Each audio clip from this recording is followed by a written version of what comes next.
আজকে খুবই একটা সহজ শীতকালীন চুই পিঠে বা চুষি পিঠের রেসিপি তৈরি করে দেখাবো। সবার প্রথমেই কড়াইটা গ্যাসে বসিয়ে 1.5 কাপ পরিমাণে জল কড়াইতে ঢেলে দিচ্ছি। এবার 1 চা চামচ নুন জলের মধ্যে দিয়ে জলটা ফুটিয়ে নিচ্ছি। 1.5 কাপ পরিমাণে চালের গুঁড়ো দিয়ে দিচ্ছি। গ্যাসের ফ্লেমটা মিডিয়াম টু লোতে করে একটা ডো তৈরি করে নিচ্ছি। এবার গ্যাসের ফ্লেমটা বন্ধ করে 5 মিনিটের জন্য ডোটা ঢেকে রেখে দিচ্ছি। 5 মিনিট পর একটা থালাতে ডোটা ঢেলে নিচ্ছি। এবার ডোটা হালকা ঠান্ডা হলে হাতে একটু জল লাগিয়ে ভালো করে মেখে নেব। হালকা গরম থাকা অবস্থাতেই মেখে নিতে হবে।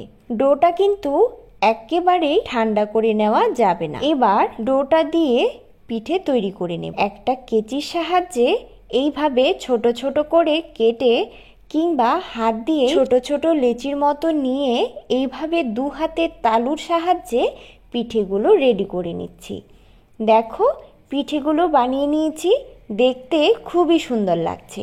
এবার পিঠেগুলো রান্না করার জন্য গ্যাসে কড়াইটা বসিয়ে আগে থেকেই জাল দেওয়া ফুল ক্রিম দুধ কড়াইতে ঢেলে দিচ্ছি। এবার 4-5টা ফাটানো এলাচ, 2টা তেজপাতা, 6 থেকে 7টা আস্ত বাতাসা দিয়ে দিচ্ছি। বাতাসাগুলো দুধের মধ্যে গুলে গেলে 1/2 কাপ পরিমাণে চিনি, 1/4 চা চামচ নুন দুধের মধ্যে দিয়ে দিচ্ছি। দিয়ে দিচ্ছি 1/2 কাপ পরিমাণে নারকেল কোড়া। ভালো করে মিশিয়ে নিচ্ছি।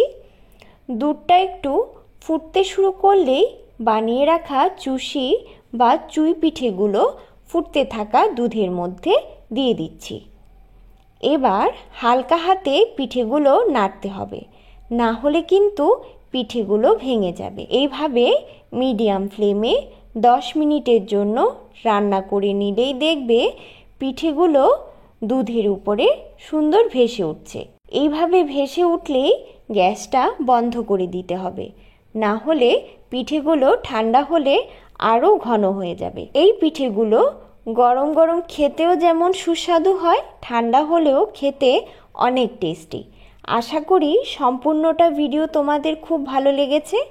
আর যদি ভালো লেগে থাকে তাহলে অবশ্যই চ্যানেলটা সাবস্ক্রাইব করে পাশে থাকা বেল আইকনটা প্রেস করে কমেন্ট করে জানাতে কিন্তু একটুও ভুলবে না। ধন্যবাদ।